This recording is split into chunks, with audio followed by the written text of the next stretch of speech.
Architect, firefighter, vet. 3 words that danced in the corridors of my mind from the moment my 3rd grade teacher approached me, a small smile playing on her lips. "What do you want to be, Archana?" she inquired, unleashing a cascade of possibilities in the form of dreams. I remember how I couldn't decide, how I weighed every possible option before replying, "I don't know." I was never one of those kids with a dream that was set in stone. Of course, I had a lot of interests, some more unorthodox than others, but I never felt like I had that one thing that I was truly passionate about. Dreams are not fantasies. They are your identity. They are the very fabric of your identity, the unique brushstrokes that paint the canvas of your existence. They distinguish you, setting you apart from everybody else. Think of them as the compass that not only points you north, but guides you to the true meaning of your life. But our dreams are not always permanent. They evolve just like we do as people. However, the journey of following your dreams, however wild or unattainable, starts with you. And it starts with being the best version of yourself. Now, we often hear this phrase, "be the best version of yourself." But what exactly does it mean? It means understanding who you are, your strengths, your weaknesses. It means embracing a mindset of continuous learning, being true to yourself, and being resilient to the many, many ups and downs of life. As a child, my sister would tell me that it's important for me to understand myself before I understand my dreams. Of course, I didn't really get it back then. I was too busy being the wide-eyed child that I was, so caught up in the million possibilities of our world. But I think I'm starting to understand what she meant.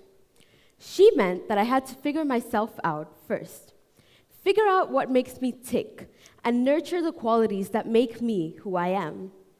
It was never about competing with others or becoming someone else. It was about unleashing my true potential.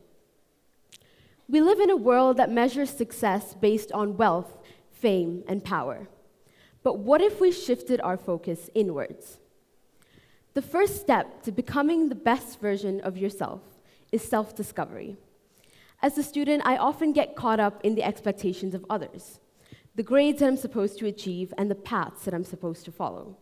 And I tend to overlook the things that make me, well, me, like my hobbies and my passions. I was so lucky to have found music and cooking at such a young age as my hobby and passion. I couldn't imagine life without it. And anyone that knows me can tell you that those 2 things comprise of about 95% of my entire personality. I wouldn't give it up for the world. Which is why I encourage you to explore. Take that elective that sparks your curiosity. Join that club that aligns with your interests. You may be shocked with the passions and the hobbies you discover. The next one is a big one: failure. We often view failure as the opposite of success. As human beings, we're no strangers to setbacks and disappointments. However, failure is not the end. Failure is a stepping stone. Every rejected application, every failed test is an opportunity for you to learn and to grow.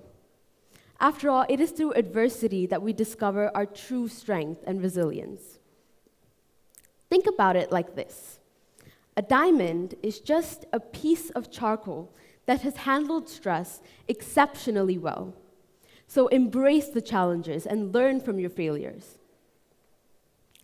Now, you may have heard this next one just about enough, but it is crucial to your development as people. Having a growth mindset. It means understanding that your intelligence and your abilities can be developed through hard work and dedications. You are not defined by your past or your current limitations. In fact, the only limitations are the ones that you set on yourself. Your capabilities today are just a glimpse into what you could be doing tomorrow, a week from now, or even a year from now, because your potential is limitless. To sum it all up, being the best version of yourself is not a final destination, but rather a continuous journey. It's about learning, growing, and embracing change. You can shape your own path, explore your interests, and redefine success on your own terms. Ask yourself, what does success mean to you? Now, I may not have the answer to my third grade teacher's question, and I may not for a while, but I know who I am and I know who I want to become, and that is the most important thing. Remember, the best version of yourself is not a finished product, but rather a work in progress. Thank you.